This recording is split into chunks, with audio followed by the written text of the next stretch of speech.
Welcome to the football show on PLZ Soccer's YouTube channel. I'm Peter Martin, Alan Ruff, Alison McConnell and Tam McInnes are here with me. If you get a chance, why not hit the subscribe button on PLZ Soccer's YouTube channel and you can join the football family. And if you download the PLZ Soccer app, you get all the breaking news at your fingertips. So lots to discuss on the programme today. Of course, we will try and stick to the majority of the football on Saturday and Sunday. But we also deal with issues which are rather sensitive that rear their ugly head across football parks up and down the country. And one of them, of course, is the conduct of Celtic fans at Rugby Park on Sunday, not observing the minute's silence. It's a personal opinion today. I do hope that many of you who listen take this in context for every one of us who offers our opinion, rather than maybe a soundbite to suit your agenda. It's a mark of respect, the minute's silence, for the men and women, young and old, who gave their lives for our freedom and democracy, fighting against the tyranny of Germany, primarily in World War I and, of course, following on to World War II. The democracy itself allows you in this country to voice your opinion, to agree or disagree within the parameters of law. So, the question is 1 minute of silence too much to ask for soldiers of all backgrounds who lost their lives? Many people of race, creed and colour from many nations lost their lives. Is 1 minute of silence a bridge too far to acknowledge and honour the dead? Well, in my view, a minute's silence is the least I can do. I believe that we have to look at this situation. Maybe the SPFL may well want to consult with Celtic and look at how we avoid this annual problem, because Celtic do indeed know that it comes up and there is a bad taste in many people's mouth, and some people suggest that it's tarnishing the name, the good name of Celtic Football Club. But what the resolution is, I do not know, Alison. Yeah, I think it's a very difficult one. I think across recent years, maybe across the last 10, 20 years, there has been a weaponisation of the poppy and maybe what it represents to different people and to different groups of people. I think it's probably a conversation not really for a forum such as this, where we're primarily here to talk about football. I think it's probably a political discussion that encompasses a lot of the political changes and change in the landscape that we have seen across the last decade or so. However, what I would say is I think you want to try and respect everyone's perspective on it. Not everyone will want to wear a poppy or will want to stand for a minute's silence, which is entirely their prerogative. I don't have an issue with that. However, for those who do wish to mark the moment, then I think they should be allowed to do so. I think Celtic fans who maybe do not want to join in with that could have stood with their back to the pitch but remain silent, and therefore still allowed other people the opportunity to pay the respect to the way that they wish to do so, while making it fairly clear that they had a different perspective. And I think something like that enables different factions to voice and have their own opinion without it being quite so divisive. I think what we're seeing just now in society and in a political spectrum is a real polemic, and I think there are issues with people respecting points of view that maybe aren't shared or their own. I think you have to try and find ways where everyone's respects can be accommodated. Yeah, it's a situation, Ruffy. I think it's polarised in the west of Scotland more than anywhere else. This almost divisive nature that, you know, you can be heavily criticised for not wearing the poppy, for making a stance, for whatever reasons that you don't want to wear the poppy. But you know, this situation around the grounds every year always leads to a situation where Celtic as a football club will feel uneasy about it. Even the manager has to come out. This is what Brendan Rodgers had to say at the end of the game when asked if the people who wanted to observe the minute's silence should have been allowed to observe it. Yes, they should. If it's a minute's silence, it's a minute's silence. Of course, there is a little bit of issue around that each year for us when you do that. But yeah, it's always a difficult one, that every year. But thankfully, we get the win on the football side, and thankfully, we go into the break in a really good place. Brendan Rodgers had his poppy on because I presume he made his own decision on respecting the dead who had fought in the war. It's a difficult one because he then has to really tread carefully because he's representing the football club and what they have to say on this issue, which rears its ugly head every year. Yeah, I think Alison summed it up very, very well. I couldn't sum it up as well as what Alison just did there, but the basis of it is, it's respect to people who, for me, it's respect to the people who died in the First and Second World War. I know there are other wars as well. I personally, as I said there, have relatives who died in these wars, so I want to respect what they did for the future of the people in our family. So that's why I do it. Like Alison said, there are other people out there who have other issues with it. I don't have a problem with that if they want to do it, but do it the right way. And it just looked bad on the club as a whole, you know, who the manager's wearing a poppy. I do believe the players had poppies on their jerseys at the weekend. So for a small part of the fans, they just seem to want to ruin it for the club just for half a minute. I think crucially what you want is to say there is space and there is room for everyone to have a different opinion, be that political or otherwise. You have to have that freedom to have a different perspective. And if that is not wearing a poppy or for whatever reasons, then I think it's absolutely fine. However, I don't think you then get to impose your viewpoint on another stadium who does want to honour it in the same way that the argument would be, well, why are we having to participate in this enforced minute silence? You don't. You can stay outside, or if you so wish, you could stand and turn your back on it. You will make a point. It'll be a very obvious point that you're making of disagreeing with it. However, it still accommodates those who have a different perspective. Yeah. Tam, it's a tough one because quite simply, some people would suggest, well, if I don't agree with it, then I don't need to stay silent. I can voice my displeasure. That's where the whole thing comes from. It's one of these things that comes up annually. There are indeed many layers to the argument of it, which I don't think, and I think you make a very good point, Alison. This is a football show, and again, there are many people who will undoubtedly have an opinion on our feed on the history of why it's celebrated. It was initially brought in when the war stopped in World War I on the 11th hour of the 11th day in the 11th month of a terrible war in World War I.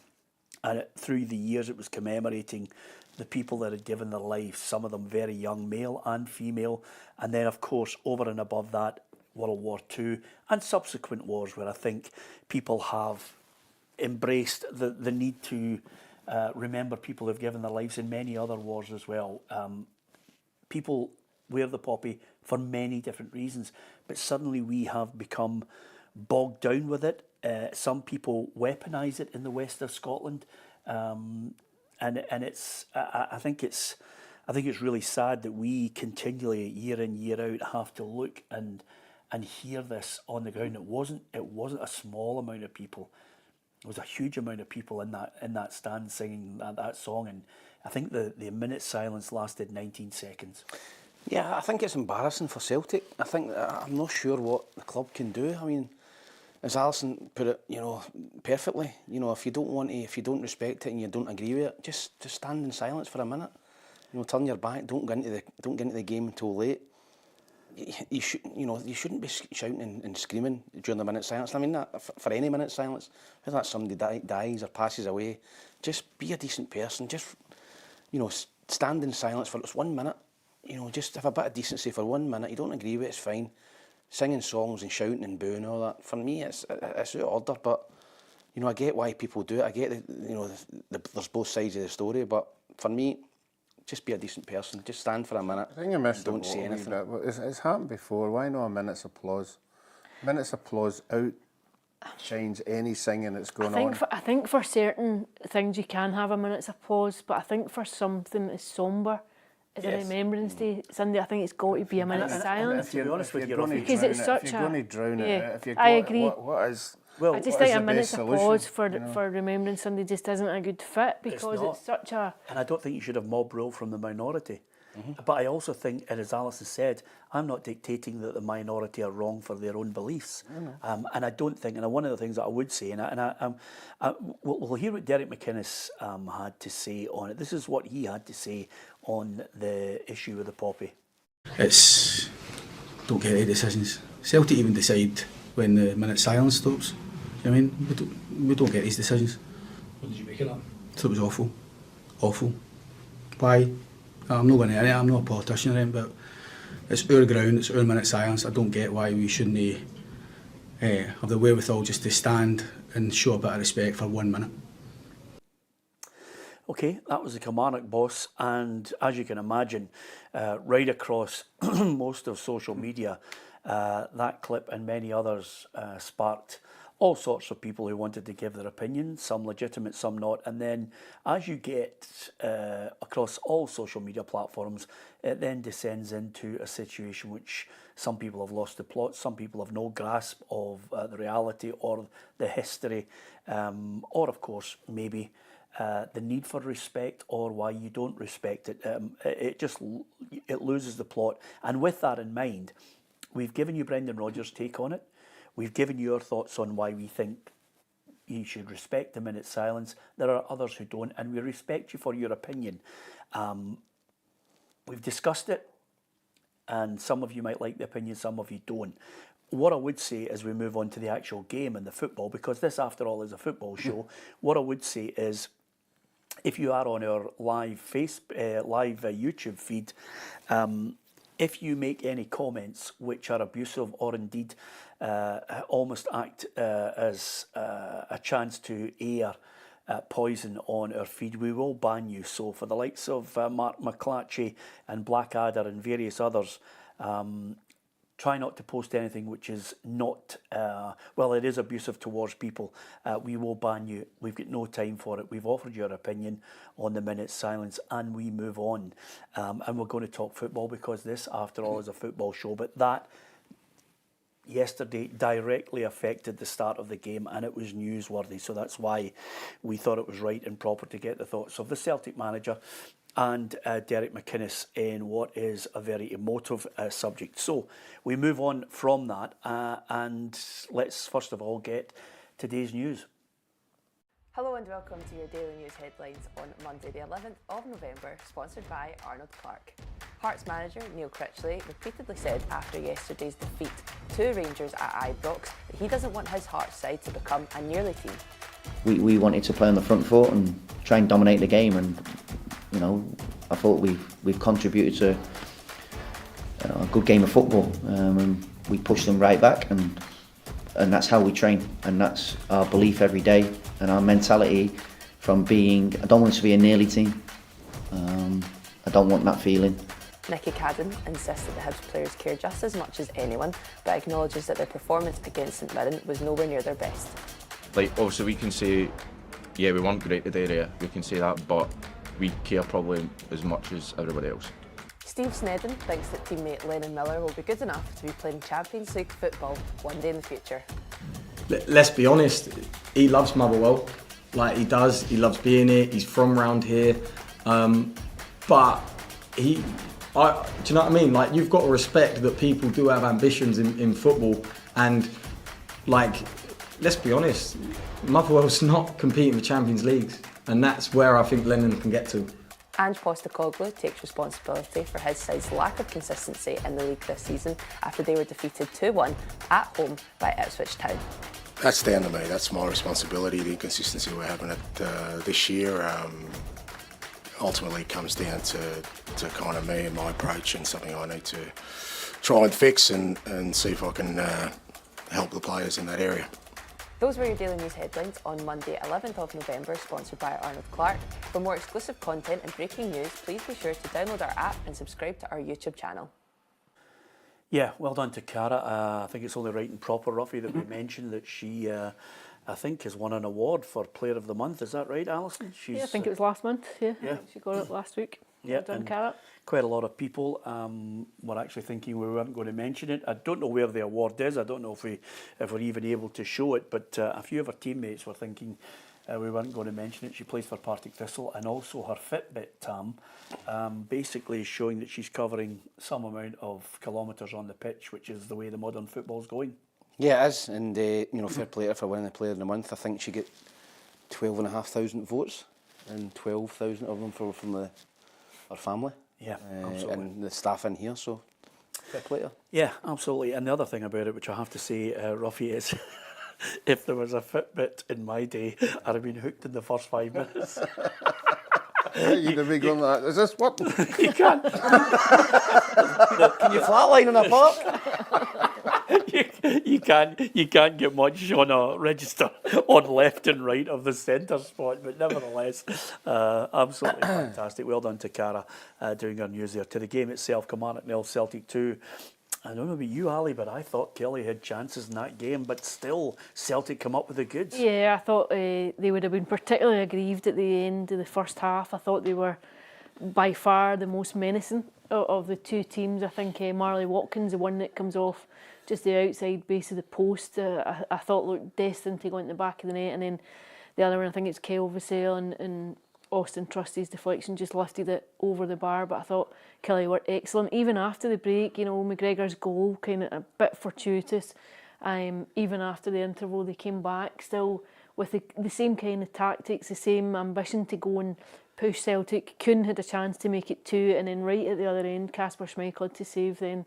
I think it was from Matty Kennedy, just that wanted to get down low and push it away, and then of course Kuhn gets the second. Once Celtic get the second, I think they were breathing a bit easier, but they really had to work for the win yesterday afternoon. I thought Kilmarnock got their tactics spot on, and I think they'll take a lot out of that game. They come away with no points but some plaudits, but I think they'll take quite a bit of confidence from the manner in which they competed against Celtic, and I think in another day they take something. I said it, I can't remember if it was last week or the week before, Tam, but I can't see Celtic losing domestically this season. I think when they get to a situation where they're not firing on all cylinders, on come the subs, the reinforcement, and they all seem to stick to a game plan that eventually wears teams down. Yeah, I thought yesterday, I didn't think they were great yesterday. I thought that Kilmarnock, I think Derek will be disappointed that they didn't get anything out of the game. I think the one that I think it was the striker, a big boy, I think he clipped it over the goalkeeper off the post. I think if that goes in, it's a different game. I thought Celtic were poor. I thought the pitch, it's a massive leveller, Peter. It was dry and bobbly yesterday. You see good players not unable to make a 6-7 yard pass. The pitch is a real leveller for Kilmarnock, and they know how to play it. They get it up to Vassell, they play off him, they've got wide men, they put crosses into the box. They're difficult to play against. So I think if you'd have offered Brendan Rodgers 2-0 before the game, you'd have bitten your hand off.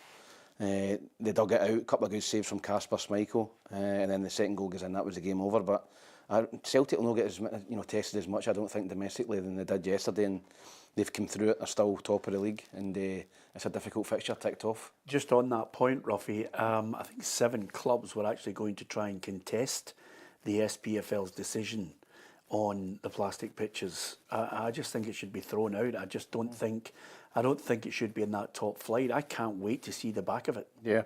I think if the players are honest enough, they'll say it as well. It's okay, the Kilmarnock boys playing in it, training on it and playing every second week, and they'll say, we get used to it. But I think it's a long term, and I remember speaking to somebody and saying it's not the immediate reaction, it's when you finish playing maybe 9-10 years down the road. If you're hitting that surface all the time, something's going to happen, ankles, knees, hips or whatever.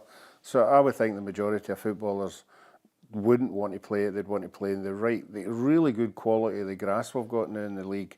Motherwell being a perfect example. But I think the clubs that are complaining about it are the championship ones who think they might come up.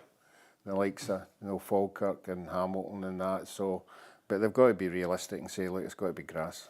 2 or 3 players that I want to give your thoughts on, Alec, is you were a representative on this one.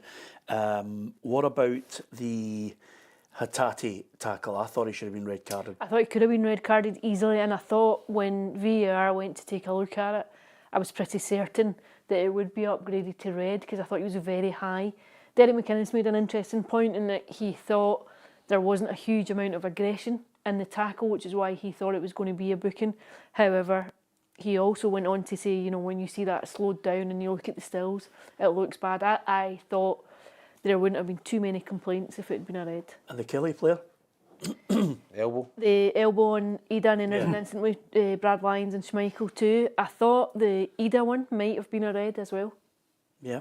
Right in there, I think it's the 9th minute or something like that. It's a really early stage. I thought the boy Donnelly was lucky as well. Donnelly, sorry. I thought the boy Donnelly, I think he's went in to catch him with his elbow and he's missed him. If he catches him at all, he's off and all. But it was a really physical battle.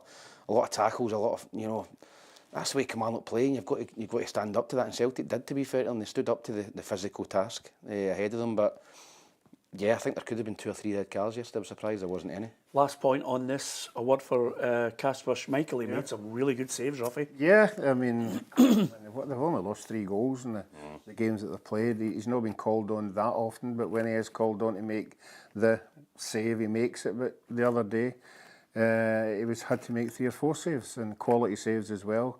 You could see the ball was coming off the surface differently from grass, so he had to deal with that as well. But no, he'll be pleased that it's another shutout. Yeah, absolutely. Okay, Celtic get the win, all 3 points. As far as Ibrox, Rangers against Hearts, it was Rangers 1, Hearts 0. And again, Cyril Dessers pops up, Ruffy, and scores the goal. I mean, there's never a week goes by without us talking about him. No, I'm beginning to look forward to that Italian meal at the end when he gets to 20. I've got that written down I think I said somewhere. 20 as well. I think you and I think it was you and I. And I think it was cocktails as well. That's right. So I know he's there or thereabouts. I mean, there were occasions when the ball was put into the box and he just couldn't control it, and you've just got to say, right, that's the kind of striker he is. He's not going to take every opportunity, but some of the opportunities he will take. He was in the right place at the right time, and you could see his face, you know, because he will, as a person, will know that a segment of the Rangers supporters aren't taking to him at all, but if you keep hitting the back of the net, maybe you can convince them. They weren't great again, Tom, and I think that's the key issue here. And one of the things that I think Philippe Clement, we're just about to hear from, said that the team and their performance, you know, it was 1 goal after 6 minutes, but after that, the Rangers manager felt as if the performance made the fans ever so nervous. I think in the first half was a really good atmosphere with the fans really positive behind the team. And we make the fans nervous by making wrong choices. It's more like that. Because they also see it's only 1 goal difference and it's only 1 bad ball that drops wrong or you make 1 mistake. And Hearts is back in the game. So in that way, it's about us doing things better with the ball in these moments. Sam? Yeah, I think they're getting away with it a wee bit at the minute, Peter. I just don't think they're playing good football. I think there's no real clear plan or tactics of how Rangers play. It's the 2 wingers I thought were poor. I thought Cherny and Bajrami I thought were very wasteful, getting good positions, and then final pass, final bit of quality was not there. Dessers scored a goal, but again I thought he was poor. And I just think that Rangers are they're scraping at the minute. They're getting wins, which is great, but I don't think the fans are daft. I don't think they're happy the way the team's playing. And I think when they come up against better quality teams, they're going to get punished. And they've got some big quality teams coming up. They've got Tottenham in the Europa League. They've got Nice in the Europa League. They've got Celtic in the Cup final. Rangers play like that.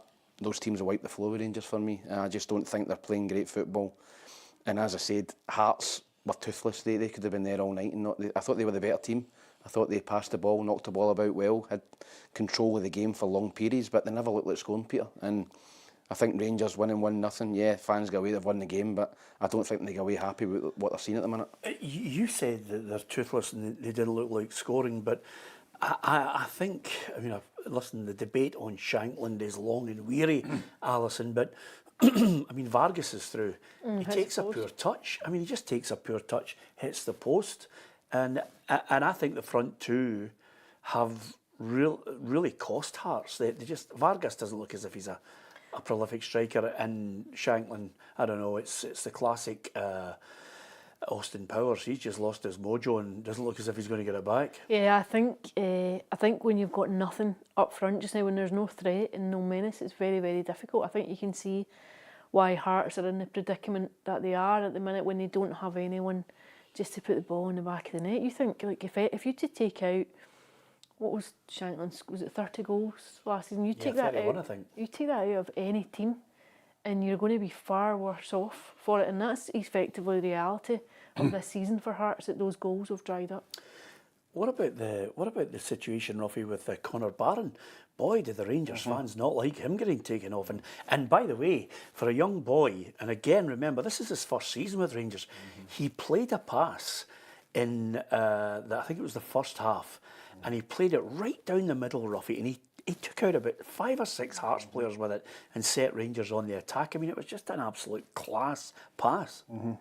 I have to say, the only thing I can think is this sports science stuff that they're all into.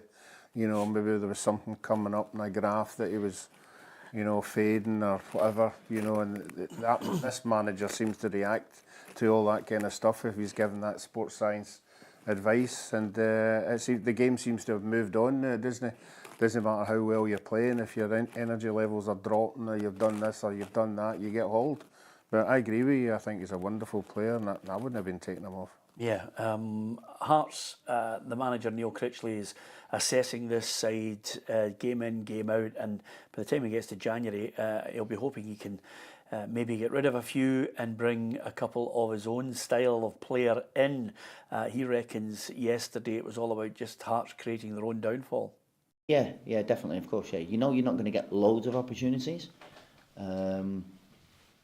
Although, if we would have made better choices, made a better pass, better crosses, we'd have created more.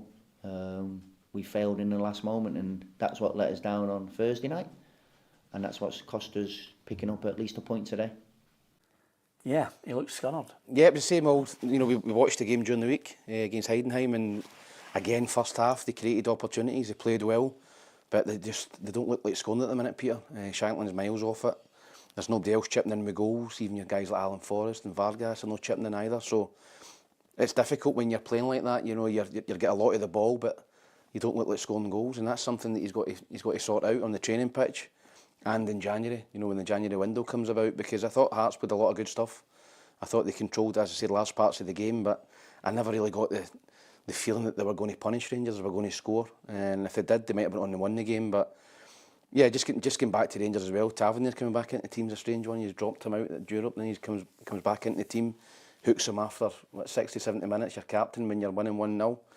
I'm not quite sure what's going on with Tavernier and Rangers at the minute with the manager. Yeah, okay. Nevertheless, they got the points in the bag, and that still keeps them tucked in behind Celtic and Aberdeen. We're going to talk about the Dons shortly. After this quick little advert, we are going to talk about Hibs and the situation where Tam has got some blistering stuff to say. And Alison just looked there with a look as if to say, does he ever say anything blistering on this show? We're about to find out after two quality actors tell you about the ideal present for the one that you love at Christmas. Patrick, you always have good ideas for gifts. What do you suggest I get someone who's tough to buy for at Christmas? Kerry, that's easy. This year I'm heading to the PLZ Soccer Shop. They've got Maestro training tops, perfect for golf and leisure. And what would be better than getting a Legends t-shirt on Christmas morning? Patrick, you're a legend. PLZ Soccer Shop, here I come. Fantastic. Both of them now living in Scandinavia and flying in for games, Ruffy. It's incredible. Yeah, I mean, really. What about that house? The house is magnificent. Just out the back. Yeah, we've Bring the snow in. We've seen the other two that's doing that, and it's up a couple of grades. Yeah, absolutely. It's It's Pacino. That's amateur stuff. It is. It's Pacino and De Niro. If you get a chance, go on to PLZ Soccer's website. On that home page, on the YouTube page, in fact, you'll see Ruffy and Tam at their absolute best. It's, I mean, honestly, it's absolutely top drawer. If you do indeed go on the website, you can click into our shop, and if you've got someone that you are struggling to buy a present for, there's some fantastic Legends t-shirts and of course our Maestro tops as well. Hibs 0, St Mirren 2. I watched the game. Oh my God, Tam, it is painful. Yeah, I feel as if I'm on the show every week, you know, just speaking about Hibs and how poor they've been, and it was a massive game for David Gray, massive game for the club. They're sitting bottom of the league at the minute. I thought they would come out and start the game better than they did. Peter, St Mirren came out with a better team, got ahead, 2 goals up. You've been like this for 2, possibly 3 years on this podcast. It's just, I feel as I'm just repeating myself, Peter. It's a bad situation to be a Hibs supporter. They heard them at half time, you heard them at full time. They're still chanting David Gray's name. I think they realise that maybe it's not the manager that's the problem, it's up above. And the scrutiny is really, really on the Hibs board, the Hibs owner, the Hibs CEO at the minute. I think they're the ones that are getting the neck the most from the Hibs supporters. They realise that all these managers can't be bad managers, Peter. There's some of them that are good managers and they've been let down. So, do I think Hibs will stick with David Gray? I hope so. I still get faith in David. I think if you're going to give a young manager a chance, you don't rip it up and sack him after 12 games. I think he deserves a little bit more time. Will I get that? I don't know. But if he did sack him, who did they bring in? You know, who's next to come in? What experienced manager is currently in a job would look at the Hibs job and go, I quite fancy working for that owner on that board? Not many. So it's a mess at the minute. The fans are rightly angry. International break probably come at a good time for Hibs. I don't know if it's come at a good time for the manager, because it's usually the time where chairman and directors and boards push the button on managers. I hope he's still in the job come Dundee away after that international break, because I think he deserves a little bit more time. But again, he's bottom of the league and needs to start winning games. I feel as if I'm saying it all the time. But the players need to step up as well, Peter. It's not just the manager, the players need to step up. There's guys in there who are miles off the levels that they should be at, and they're killing the manager at the minute, individual errors. But I hope he's still in the job, Peter. I still believe in David Gray. I still think he should be given an opportunity, but time's running out for him. Can I start? You're saying it's the people up above. What have they done that you're putting the blame on them? Well, I feel as if has he been given money to buy players in? No, I think he has. But no, I think he has been back, Peter, Ruffy. But you know, they're giving managers. They're not giving them enough time. They're hiring managers and they're sacking managers. They're bringing managers in. They're sacking managers. There's no clear plan for me. I mean, Ben Kensel and apparently Malcolm Mackay got a lot of abuse in the stand. Yeah, Peter. I think the supporters are rightly angry. The club's bottom of the league. They're bottom of the Premier League and they're not happy. And as I said to you, they're getting managers in and they're not working out. They're sacking them. They're getting managers in. They're sacking them. And that's on the board. They're appointing these managers. And there's got to be a time where they're going to have to give a manager time. And I think it's going to be David Gray. They have to give him a little bit more time, Peter, to try and turn it around. But they are rightly, for me, getting into bother, because I just think that the managers that they're appointing are not being given enough time. Brian says if David Gray wasn't a Hibs legend, he would have been sacked before now. Yeah, I think it's probably a fair point when you look at the evidence of recent seasons and the length of time that managers had. I think you've spoken about it fairly frequently, that Sean Maloney thought you might have been out of a job after, what, 4 weeks? 4 weeks. Yeah, I think it's an exceptionally difficult situation. The pressure he's under will be absolute at the minute. I think a number of players are underperforming too. I think the problems that they have as a team are fairly clear. The solution to them may be less obvious. David Gray himself knows that some people are baying for his blood. I don't think worried or scared or is the right way I feel about it. I fully understand the noise, and rightly so, justifiably so, because of the situation we're in, where this club is at the moment. We've talked a lot about it being a new squad, and I could come up with 101 excuses. But where we find ourselves isn't good enough, and I know it's something I've said now for a number of weeks because of where we are. One thing I do know is, until someone tells me differently, I'm going to try as hard as I can. I will continue to work as hard as I possibly can, because no one's more frustrated than me. Yeah, and that's the pain of it all. You just want people to stop making individual mistakes, Ruffy. And on the sideline, I was watching him, and the pain as the goal goes in, and he's thinking, how can you stop this? Well, if you look at most managers on the touchline when things aren't going well, they know from Monday to Friday they've worked their socks off. They've tried to give them every information about the opposition, how they're going to play, and then something silly like that happens, particularly one of the goals where the centre-half makes a mistake. I agree with Tam. I think he's done it enough to get time but I don't think that time's very long. I don't agree with Tam on the basis No, that he said that I nobody think would if want. Nobody putting wants him the in job, place- Ruffy. There'll be there's 100 people. Hundreds and hundreds, but I would say for what he's done for the club, international window, settled in, but he has to have a meeting with the board, and there has to be a guideline or a timeline of next 3 games, next 4 games. If we don't see any improvement, if we don't start picking up points, give the guy a chance. You know, let him know where he is. Let him know he's got after the international window. I don't know what fixtures they've got. I'll tell you what they've got the next 4 games. They've got Dundee away. Okay. They've got Aberdeen at home. They've got Motherwell away, and they've got Celtic away. So they've got 3 the next 4 away from home, and Aberdeen at home. Maybe 5 games in was the next one. The thing is, I'm saying you give the manager time, and I get that you've got to give the manager time, but there needs to be a sign of progress. You need to see, right, we're going to pick up points here.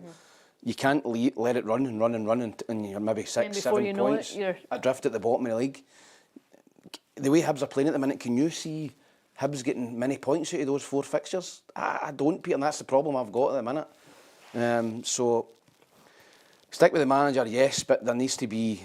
You need to start picking up results because they can't stick with him forever. As Ruffy says, there's going to be a cutting off point where you go, listen, it's not working. Well, I know why you're. I understand why you're saying it now.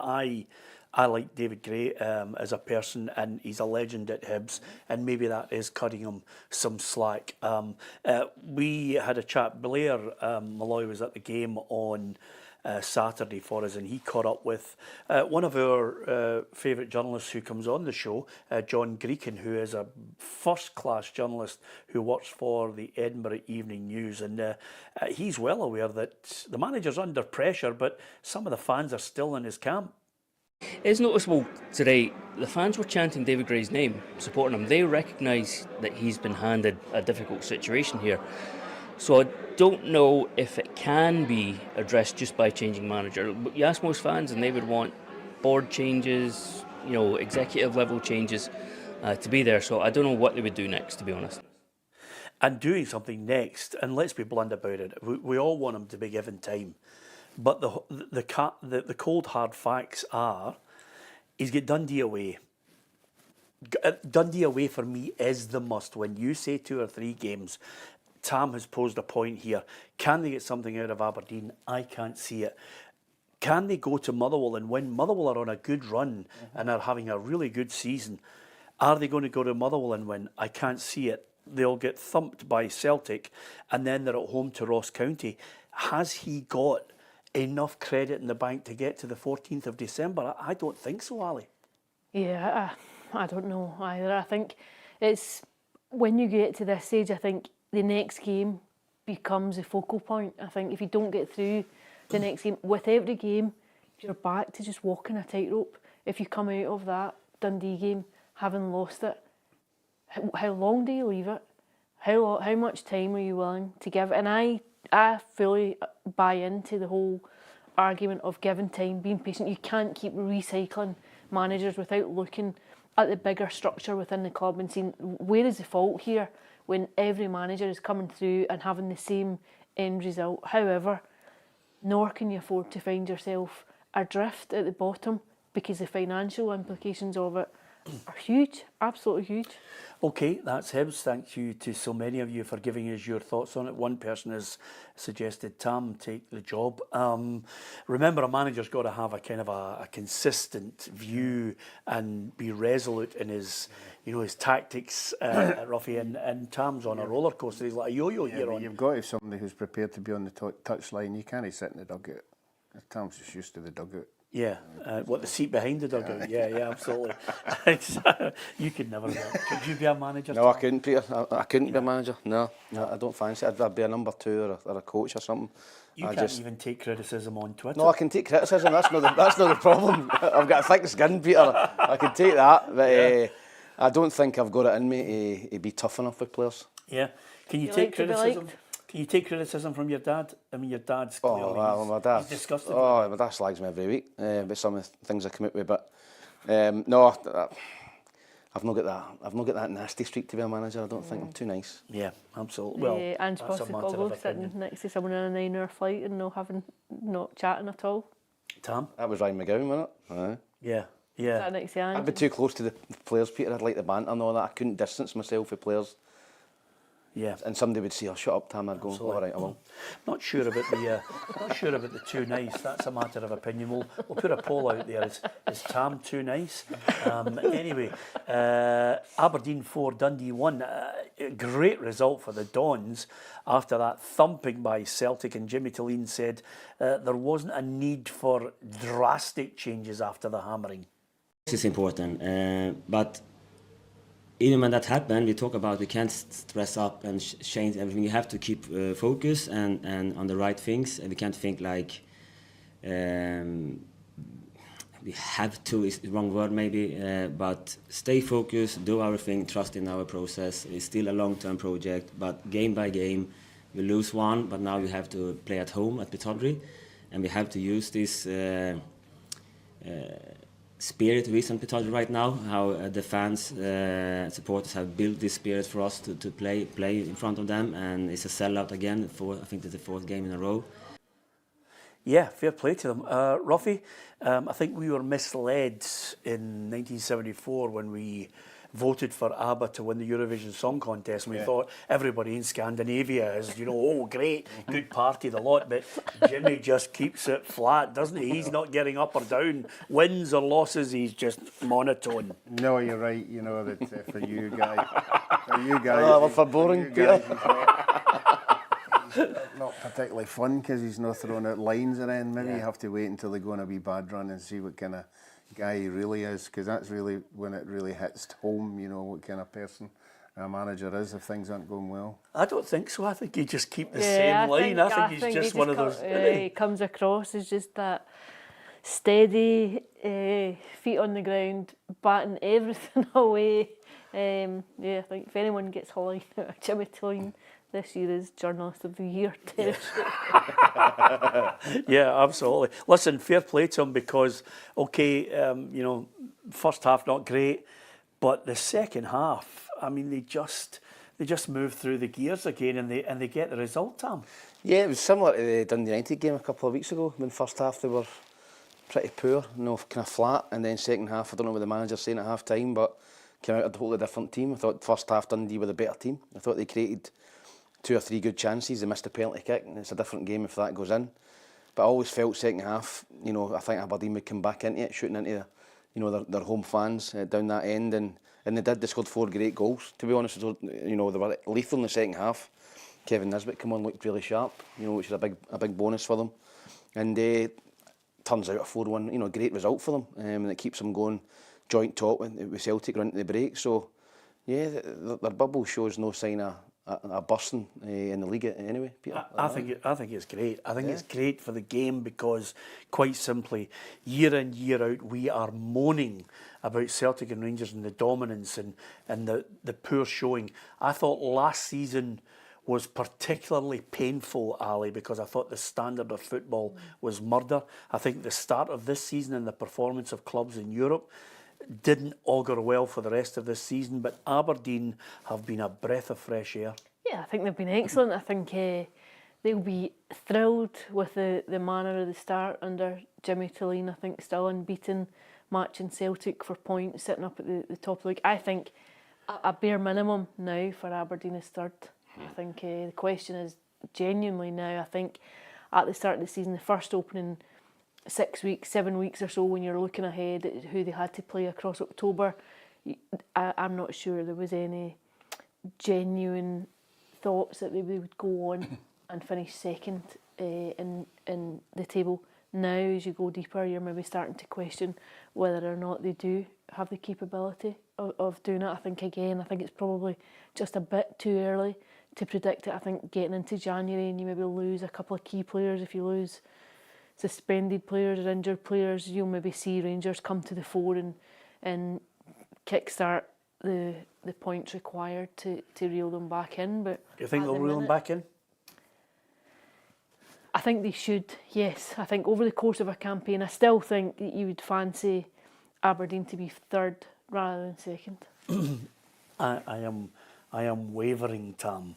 I think unless something dramatic happens in that January transfer window, I think he will get a few other players. I'm wavering. Aberdeen might be able to bring in more players than Rangers, Peter, in January. I'm wavering to say Aberdeen could finish second. Yeah, I think they can, Peter. I don't think it's a great Rangers team. I think they're scraping results at the minute, domestically. You know, and listen, that's all about winning games. I don't think it's a great Rangers team. I think I don't think it's a fantastic Aberdeen team, but they're doing well. They're grinding results out, and that's what it's all about. And they've got a nice gap. Was it 9 points at the minute, Peter? They've got a nice gap going into December. Spot, as I usually do. Yeah, fire away, Ruffy. Rangers versus Aberdeen. When is that? Rangers. At Rangers.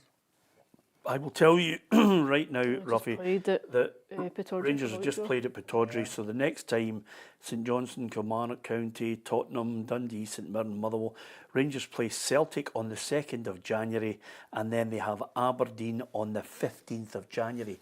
That's 2 weeks of a transfer window open, Ruffy. Yeah, I mean, I know Aberdeen have got some backers there, but I'm trying to think what big players are going to bring in. I know he's identified a couple from abroad, but yeah, if he's got the money to bring them in, they'll obviously get stronger. But I know Rangers aren't oozing the money at this particular moment, but I still think they'll bring players in. Are you in Ali's camp? They'll finish second. Aberdeen? Rangers? Yes. Yeah, you're still with Rangers? Yep. I'm going to go Aberdeen, Peter. So am I. I'm going to go Aberdeen. I'm not seeing anything for this, unless they recruit big time, you know, recruit very well in January and they go on a good run and catch up. I don't see anything for this Rangers team that leads me to believe they're going to overturn the 9-point gap at the minute. Yep. So we're Aberdeen. Are we invoking the clause to change your mind and take it in the neck? No, I'm just going to go for it, Peter. If I'm wrong, I'm wrong. Yeah? Aye. What if your dad phones you and absolutely clobbers you? Quite happy with me tipping Aberdeen for second. Yeah. Would he? That's something new. I shouldn't have fallen into that trap there. Yeah, absolutely. I saw him with his Don's top on.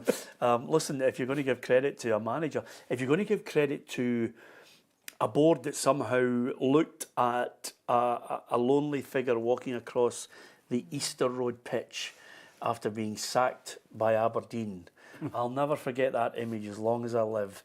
And suddenly Jim Goodwin lands a job that I never thought he was going to land, and look at them, they're 4th in the table and he's doing really well. In fact, other than the fact that Aberdeen have done so well, I think people would be talking a bit more about Dundee United just because it's been such a positive start for them coming back into the league.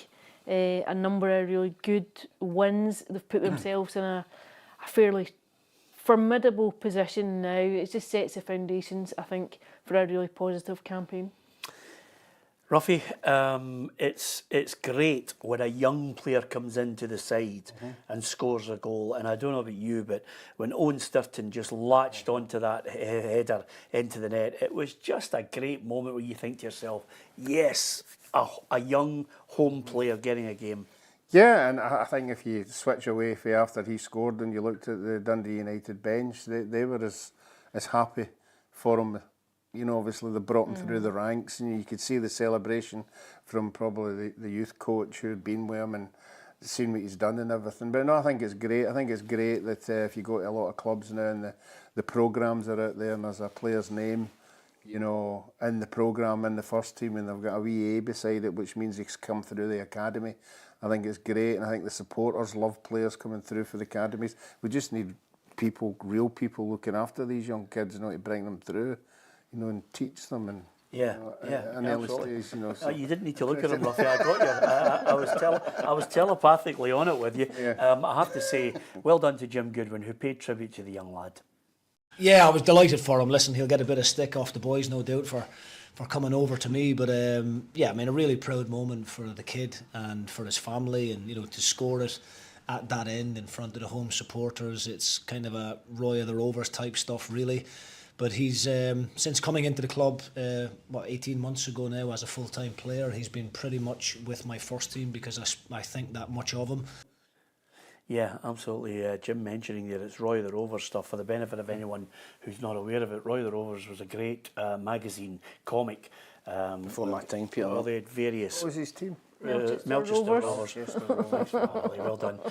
Yeah, and he had some great stories in it, Ruffy. And you had, the good thing about Roy the Rovers, the comic, was you had at the back, you had, like the shoot in the Match Weekly, you had players who then said what their favourite meal was and what their favourite movie is. And then you've been on it, Ruffy, as well, just talking a lot of claptrap about what your favourite artist was, Barbara Streisand and all this nonsense. Way back then it was. Yeah, okay. Barbara Streisand, 40, 50 years, what? Barbara Streisand, you like her? Was you a fan of her? Singer, yeah. Fantastic absolutely. singer, Okay, just testing, Ruffy. Okay, don't go on the defensive. By the way, Tam made a very good point, which we're just going to highlight in a moment. Motherwell defeated St Johnstone by 2-1, and of course Motherwell this season especially, you're looking at some of the young players that are playing in the team. Obviously, Lennon Miller is attracting a lot of attention, but Stuart Kettlewell, quick to point out that they are really at the forefront of giving young players, young Scottish players especially, a chance to play in the first team. I can piggyback on it. There's something, I'd seen a statistic today that for those under 21 homegrown players, I know Marvin's not that, but again, you and Lennon, I need to keep banging the drum about that. We are by far and ahead of every other club in the top flight, which pleases me. So that's another thing on top of the 7 extra points we've got for last season in the semi-final. So I'll add that into the mix, not just Marvin, but these young players that are experiencing the trials and tribulations of senior football, but they're doing it very, very well at this point, and you can see their growth and their development. Do you believe Motherwell are leading the way? I think Motherwell have got the best youth set up in Scotland, Peter. I think that they are, I'm not surprised when I've seen the stat that they are ahead of every other club in Scottish football for giving young players an opportunity. You know, I coach in there every week at Braidhurst, there's loads of Motherwell boys there, and they're all good players, Peter, and they're all good young kids, well looked after the park as well. So no, I'm not surprised that Motherwell are leading the way, and you've got to give the manager credit as well. Listen, their heads on the block. Not easy to play a young player. If you've got an experienced player sitting, you go, am I going to throw a young player in? Motherwell have consistently done that for years now, and they're going to get, rightly so, they're going to get a big fee for Lennon Miller, and they deserve it, because whatever Motherwell are doing in terms of their youth set up, the coaches have got there, the way they're bringing the kids through, you know, they have got to be commended, because as I said to you, they are without doubt for me the best youth set up in Scotland. Yeah, Kenny says Aberdeen won the Youth League last season, Tam. Yeah, they did. Obviously, I think they just played the Puskas Academy there. Unfortunately, a lot of their players who were out on loan weren't allowed to play. I read a wee bit about that. And Aberdeen, again, you know, are trying to bring young players through. But you look at their team now, there's a couple. But Celtic and Rangers are the worst offenders for me. There's nothing coming through at Celtic and Rangers, Peter, in terms of players coming through. And it's up to clubs to try and bring these young players through and give them an opportunity, because the national team then starts to suffer from young players not coming through. And it's honestly, this season and probably last season is 2 of the worst seasons I've seen for young players coming through, bar probably Motherwell. There's not a lot of young players. Hibs, David Watson. Hibs, shocking, Peter. You know, I look at the players that Hibs used to bring through, you know, and I think Ryan Porteous is the last one they brought through and got any money for. They've got a great youth set up, a good set up at, you know, Trinent with the training facilities, and they're not bringing any players through, and that's got to change for a club like Hibs as well. Ruffy? Yeah, the first question I would ask you, why is that? Is it because the managers that are in the jobs are quite happy to go abroad and bring them in? You know, and no, it goes back to what Stephen Robinson said to you sitting on this couch. What did he say? Basically, you know, it's fine suggesting, you know, put young players in, but when you put them in and you go on 2 or 3 games of a run where you don't get a win, suddenly people are calling for your head and they want you sacked. The league does not lend itself to getting that situation where you can suddenly start blooding a lot of youngsters. It's win games and use every stroke that you can to get players in of a calibre that will win you the games. I agree with that, but there are, like, sometimes clubs are rich in young kids coming through and some aren't. Motherwell an exception. Now, they've been at it for, what, last 10 years since James McFadden. You know, the players that they've come through and sold on. I just wonder what is this at 17 and 18-year-old, why are they not good enough to break in and get in instead of these experienced players or foreign players. Yeah. Give us your thoughts on that. Motherwell leading the way, playing Scottish players, young Scottish players as well. We need more of them. Owen Stirton just at the start of what we hope will be a good batch coming through. We certainly need them for the international side as well. I just hope, Tam, that you are developing maybe 2 centre-halves and 2 strikers for the Scotland squad of the future. No, but I know some of the coaches are. My friend Stevie Clark, not that Stevie Clark, is the under-16 manager at Scotland, and you know he's developing young players coming through. And listen, we're trying to play the modern way, but it's difficult because young centre halves now, Peter, want to dribble the ball out from the back and play out from the back. There's not many who want to just go and head the ball and stick their head on everything and clear their lines, and that's where we're falling down. I think with the centre half strikers. You know, I see a lot of young players, they'll want to play as a number 10, they want to play as an 8, they want to play out wide. There's no really any poachers. You know, I've noticed that, Peter, in the last... I've been at Braithurst for 4 or 5 years, and you come in, and there's maybe a couple, they'll want to play outside the box and get involved in the build-up play, Peter, and there's no a Chris Boyd or something like that, he just wants to sit in there and get goals, and that's a problem for us as well. I think one of the good things are all the under 16s, 17s, 18s, they're all playing competitive football abroad now. They're going away and playing 3 games of a weekend, and that can only be good for them, for the experience of getting to playing against other countries. Yeah, absolutely. Give us your views on that. Here's the table for the Scottish Premiership. This is how it looks with Celtic and Aberdeen out there in front. Rangers some way back, 9 points. And then Dundee United and Motherwell and St Mirren, that's your top 6 at the bottom end. Hearts and Hibs, I just cannot believe it. I spent the afternoon in Leith yesterday and I was gobsmacked having to talk to people just saying, I can't believe Hearts and Hibs. Let you into Leith? Jambo now. I actually had a flat in Leith when I first moved to Edinburgh, so shut it. It's a fabulous place. Don't knock Leith, son. It's absolutely magnificent. English results in the EPL. One of them blew Tam's coupon. A fortune disappeared as Tottenham lost to Ipswich Town. Ipswich Town? Outrageous. Brentford defeated Bournemouth. Crystal Palace lost to Fulham. West Ham and Everton 0-0 there. Wolves 2, Southampton 0, Brighton 2, Manchester City 1. Liverpool, the eventual league champions, I hope, 2-0 over Aston Villa. United beat Leicester. Nottingham Forest lost 3-1 to Newcastle. And that Tottenham result as well. Chelsea and Arsenal 1-1. The league is outrageous this year, Ali, isn't it? It really is, and although, well, others are dropping points and stumbling, Liverpool just seem to be quietly accumulating a march at the top. Yeah, absolutely. I'm really looking forward to this week. We've got the women's football show. We've got, obviously, Ryan and Scott coming in. And again, I'm really looking forward to the show, Ruffy, this week, where you and Tam and myself are in the company of our very special guest, Tony Docherty, the Dundee boss. Great. I'm glad it's a good 4 or 5 days after that result. At the weekend, so he's maybe quieting down a wee bit, but I'm sure as a manager he'll move on to the next game. But I think they've had a great season.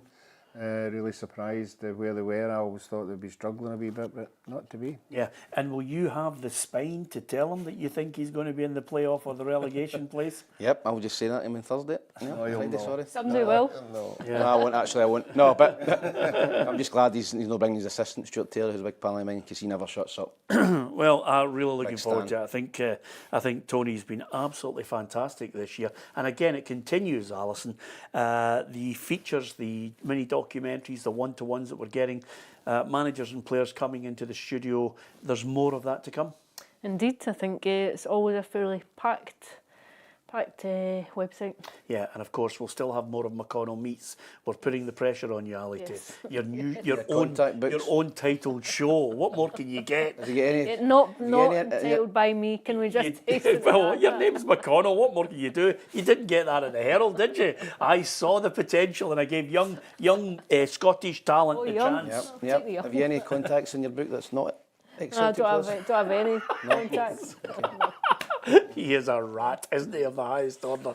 Don't worry, Ali, because quality always shines through in the end. Simple as that. If it hadn't been for Germany, you wouldn't be with us. Carry the show earlier.